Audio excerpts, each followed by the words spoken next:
Fala pessoal, sejam bem-vindos a mais uma aula do curso Corretor 5 Estrelas. E a gente vai falar de um tema muito importante que vai ajudar muito no seu dia a dia e no direcionamento dos seus negócios. Nós vamos falar sobre regimes de casamento e pacto antinupcial.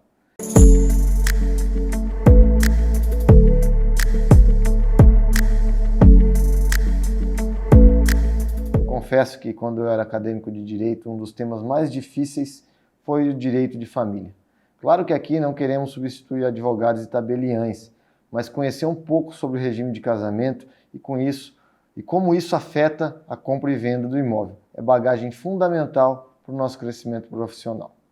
O regime de bens escolhidos pelo casal refere-se às normas que regulam as relações patrimoniais na constância ou no final de um casamento ou união estável.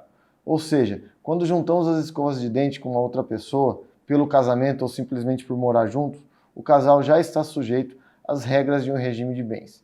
Assim, a escolha por um regime define como será administrado o patrimônio do casal, como poderá ser vendido, o que pertence a quem e também quais os bens são de ambos ou exclusivos de um só. Entenderam a complexidade disso?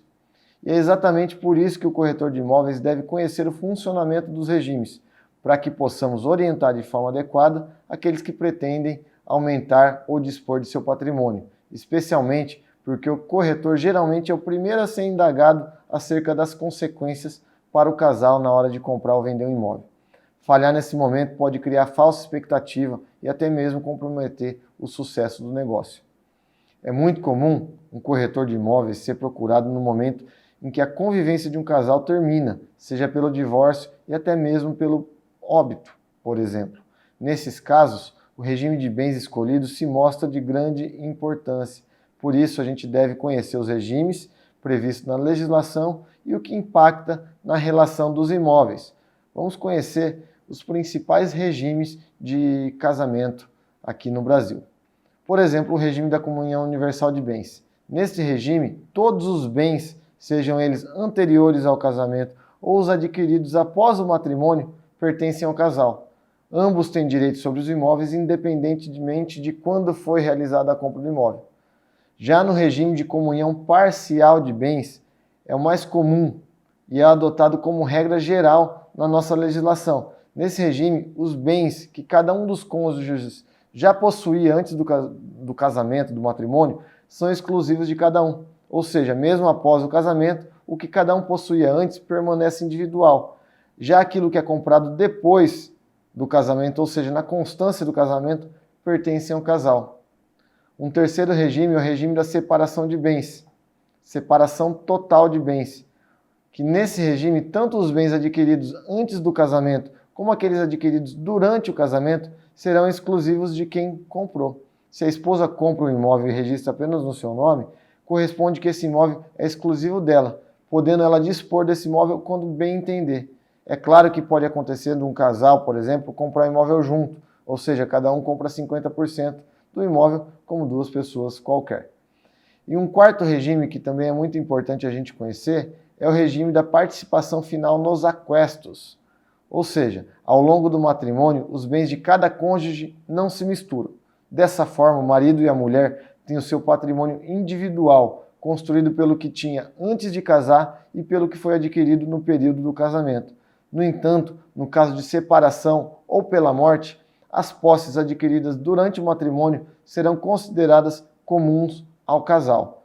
Nessa modalidade, o marido e a esposa poderão escolher de acordo com cada tipo de patrimônio, cada situação.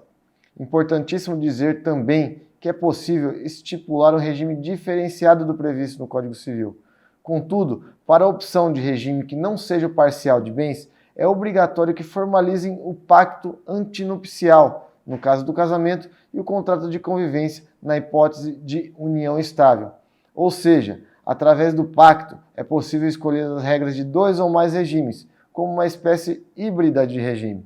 Assim, entende-se este pacto como um contrato elaborado antes do casamento, no qual os noivos estabelecem as regras que vigorarão durante a constância da união.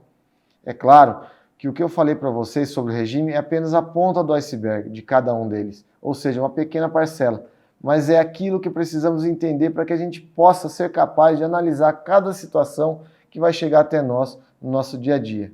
Agora você já sabe de quem é o imóvel e como o regime de casamento influencia nisso.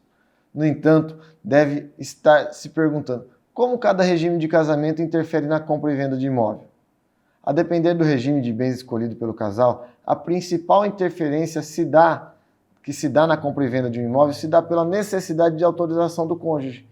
E essa informação é de extrema importância e está no artigo 1647 do Código Civil, que diz que, ressalvado o disposto no artigo 1648, nenhum dos cônjuges pode, sem autorização do outro, exceto no regime da separação absoluta, 1. Alienar ou gravar de ônus real os bens imóveis. 2. Pleitear como autor ou réu acerca desses bens ou direitos. 3. Prestar fiança ou aval. 4. Fazer doação, não sendo remuneratória, de bens comuns ou dos que possam integrar futura ameação. Portanto, gente, nos regimes de comunhão parcial ou universal de bens, o cônjuge precisa assinar o contrato de compra e venda do seu imóvel, mesmo que o imóvel fique no nome somente de um. Essa obrigatoriedade é conhecida como outorga uxória ou outorga marital, quando a esposa ou o marido, respectivamente, precisam consentir nos negócios feitos pelo outro cônjuge. Ela é necessária, pois o objetivo da lei é assegurar o poder de decisão a qualquer transação que repercute diretamente no patrimônio comum. Afinal, tudo será dividido igualmente em caso de separação. Por isso, os dois precisam autorizar. Se não houver consentimento, o contrato pode ser considerado inválido. E a autorização do cônjuge ou outorga uxória para a alienação do bem imóvel constitui uma forma de garantir a segurança e certa proteção ao patrimônio familiar. Essa autorização é norma de ordem pública e sua inobservância possibilita a anulação do negócio. Já no caso de separação total, a outorga pode ser dispensada. No entanto, uma situação particular em que ela é opcional é quando o casal assina a participação final nos aquestos, um regime no qual os bens não se comunicam, nem antes nem durante o matrimônio, mas passam a ser comuns e, portanto, são separados igualmente em caso de separação ou óbito. Mas agora vocês devem estar me perguntando, quando um dos cônjuges se nega a assinar a venda do imóvel, o que pode ser feito? E eu já vi isso acontecer na prática, seja por picuinha do casal, seja por motivos sérios, seja por valor afetivo, enfim, por N motivos. Isso pode acontecer e acontece. Nesse caso, é necessário ajuizar a ação judicial de suprimento de consentimento, onde o juiz irá analisar a situação, levando em consideração as prerrogativas dos cônjuges, e poderá ou não autorizar a conclusão da venda. Uma vez que o juiz conclua pela autorização da venda, a escritura pública poderá ser concluída de acordo com a legislação. No entanto, se o juiz declara por não suprir a autorização, tornará anulável o ato praticado, podendo o outro cônjuge pleitear a anulação até 2 anos depois de terminada a sociedade conjugal. Entenderam a importância de saber o básico sobre os regimes de casamento? Quantos clientes vocês vão atender ao longo da sua carreira que vão perguntar para você sobre isso? E isso, gente, é somente o básico dos regimes, o que reflete no nosso dia a dia. Então leiam, releiam, estudem, anotem e entendam isso daí. Eu tenho certeza de que a partir de agora você vai conseguir orientar os seus clientes e apontar o caminho a solucionar essas situações familiares que são recorrentes para aqueles que trabalham com imóveis. Reveja com atenção a aula de hoje e oriente o seu cliente. Com certeza, o seu conhecimento, sua explicação vai ser muito relevante para ele. Beleza, pessoal? Espero que tenham gostado. Deixem suas dúvidas nas redes sociais. Me acompanhem no @GabrielZalpo. Um abraço, até mais.